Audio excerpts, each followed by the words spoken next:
আসসালামু আলাইকুম প্রিয় শিক্ষার্থী বন্ধুরা, আজকে আমরা বীজগণিতের মাধ্যমে বীজগণিতিক গুণনের মাধ্যমে আমরা a+b² সূত্রটি কিভাবে বের করতে হয় সেটি আমরা শিখব।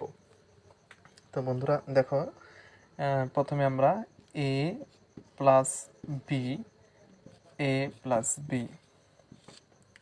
আমরা সাধারণত পাটিগণিতে গুণন করার ক্ষেত্রে আমরা ডান সাইড থেকে গুণন করি, কিন্তু বীজগণিতের ক্ষেত্রে আমরা বাম সাইড থেকে আমরা গুণন করব। প্রথমে এ আর এ গুণন হয়ে a² হবে এবং প্লাস প্লাসে গুণন হয়ে প্লাস হবে, এ আর বি গুণন হয়ে ab হবে।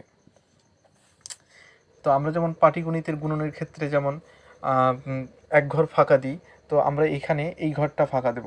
এরপর আমরা বি দিয়ে গুণন করব এর সাথে, অর্থাৎ এর সামনে প্লাস আছে, প্লাস প্লাসে প্লাস, বি আর এ গুণন হয়ে বি এ, আর প্লাসে প্লাসে প্লাস, বি আর বি গুণন হয়ে b² হবে।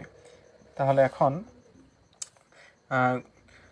এরপর আমাদের যোগ হবে a² plus plus plus A B R A B দুটো যোগ হয়ে 2ab এবং প্লাস b²।